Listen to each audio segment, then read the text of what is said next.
Hello my dear friend, इस video में बात करेंगे आईआरएफसी स्टॉक के बारे में। हमें यहाँ पर मार्केट में गेन दिख रहा है, तो यहाँ पर उम्मीद जताई जा रही है कि आईआरएफसी आगे चल के अच्छे रिटर्न दे सकता है। वीकली टाइम फ्रेम के अकॉर्डिंग आप यहाँ पर देखोगे तो प्राइस पहले भी इसी रेंज में आके जो है सपोर्ट की तरह काम किया था, यानी कि ये रेंज यहाँ पर पहले भी सपोर्ट की तरह यूज़ हुई है।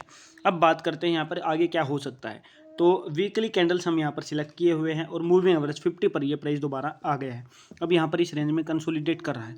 अब अगर हमें क्लोजिंग जो आप ये ग्रीन कैंडल देख रहे हैं यानी कि 157 के ऊपर मिल जाती है तो हमें अच्छे टारगेट दोबारा से लगभग 200 से ऊपर के मिल सकेंगे। जब हम इसको डेली टाइम फ्रेम में कन्वर्ट करते हैं तो हमें दिखता है कि प्राइस मूविंग एवरेज 50 को रेजिस्टेंस की तरह यूज़ करते हुए नीचे जा रहा है।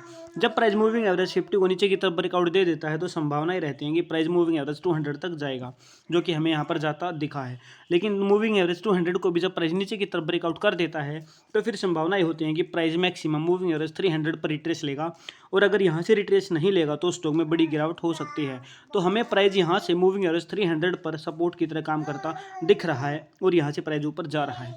अब जैसा कि मैंने आपको बताया कि क्लोजिंग जो है 157 से ऊपर जाती है तो आप यहाँ पर देख सकते हैं साफ साफ मूविंग एवरेज 50 पे आपको 152 का प्राइस है। अगर 157 जाएगी और एक रिट्रेस लेगी तो बहुत ही शानदार रिटर्न हमें यहाँ पर बड़े रिटर्न मिलने की संभावनाएं है, इसलिए आईआरएफसी पर नज़र बनाकर रखें। अब अगर गिरावट स्टॉक में दोबारा रहती है तो वो कितनी रह सकती है, तो मैं यहाँ पर सारे इंडिकेटर्स को हाइड कर देता हूँ और मैं यहाँ पर एक डिमांड जोन आपको दिखा देता हूँ। तो आपको यहाँ पर डिमांड जोन दिख रहा है जो कि 100 रुपीज़ के ऊपर है। तो प्राइस अगर गिरेगा नीचे की तरफ तो यहाँ पर आकर प्राइस कंसोलिडेट करेगा और यहाँ से फिर बड़े टारगेट मिलेंगे। इस प्राइस रेंज को भी आप नज़र में रखिएगा। तो ये सारी चीज़ें आप नोटिस कर लीजिएगा। मुझे संभावना है, उम्मीद है कि ये वीडियो आपको पसंद आई है, तो ये टारगेट आप लिख कर रखिएगा। अगर आपको ये टारगेट मिलते हैं तो वीडियो को लाइक ज़रूर कीजिएगा और चैनल को सब्सक्राइब करना ना भूलें। Thank you very much.